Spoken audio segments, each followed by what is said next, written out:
All right, today we're jumping into a really radical idea from Friedrich Nietzsche.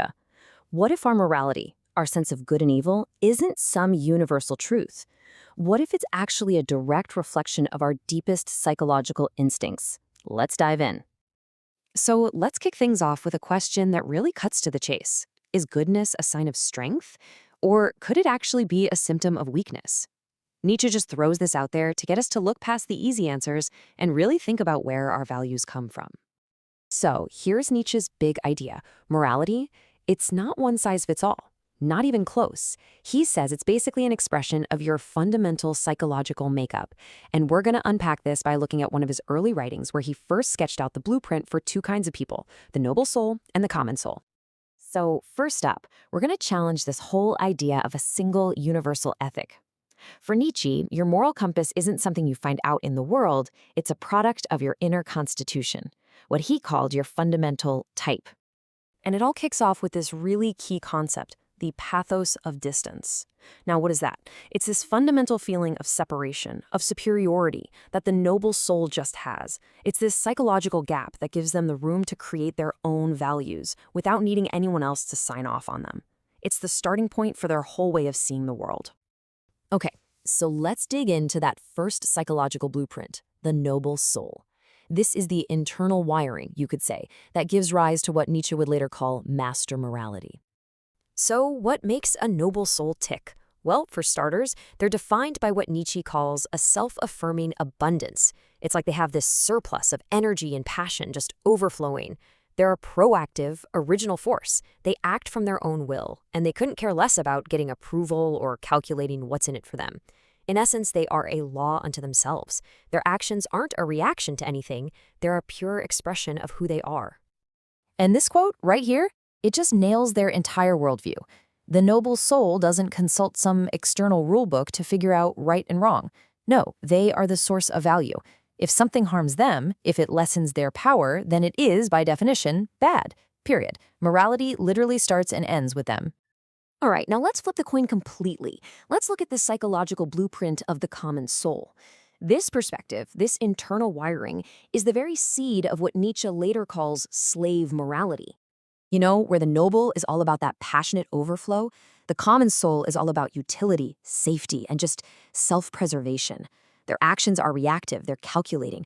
They're always looking to the herd for validation and, more importantly, for safety. Their primary virtue is a kind of shrewdness, a cleverness, which is really just a tool you need to survive when you're not the strongest one in the room. Now, this focus on safety and utility, it cooks up this really powerful psychological state that Nietzsche calls resentment. And it's more than just simple resentment. It's this deep, simmering envy of the strong that's held by the weak. And since they can't act on it directly, this feeling gets creative. It cleverly inverts morality itself. It redefines the world to make weakness a virtue. Okay, so here's where it gets really interesting. These two completely different psychological blueprints, the noble and the common, they don't just coexist peacefully.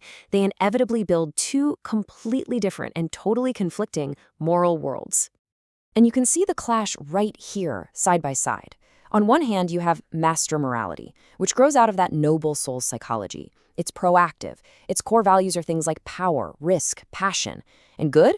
Well, good is just the noble person themselves, their own self-glorifying nature. But on the other hand, slave morality, born from the common soul, is reactive. Its values are all about safety, utility, community. And good gets totally redefined as the useful, the harmless, the pitiable. Basically, anything that protects the herd from those dangerous, strong individuals. This whole process leads to what Nietzsche famously called the slave revolt in morality. And it's basically a psychological coup. It starts with suspicion and fear of the noble's dangerous, unpredictable passions. That fear then curdles into that deep resentment. And then comes the brilliant move, the value inversion. The common soul cleverly relabels their own traits as virtues. Powerlessness becomes meekness. Fear becomes humility. And finally, the noble's strength, their passion, their very nature, gets rebranded as evil. Okay, let's bring this all home. Why does any of this matter? Because this distinction we've been talking about between these two blueprints, it's not just some interesting historical theory. It is the absolute key to understanding Nietzsche's entire philosophical project. See, this isn't some dusty, abstract debate. For Nietzsche, this is a real, live conflict playing out within our societies, and maybe even within each of us. It's a struggle between two fundamentally different ways of being in the world. So here is the ultimate takeaway. For Nietzsche, our ethical systems, what we call good and evil, are not divine truths handed down from on high. They're masks. They're just expressions of our core psychological and biological makeup, a kind of justification for the type of person we already are. So, we'll end with a final question for you to think about. If morality really is a mask that reveals our fundamental psychological type, what does your morality hide? What instinct is it really serving?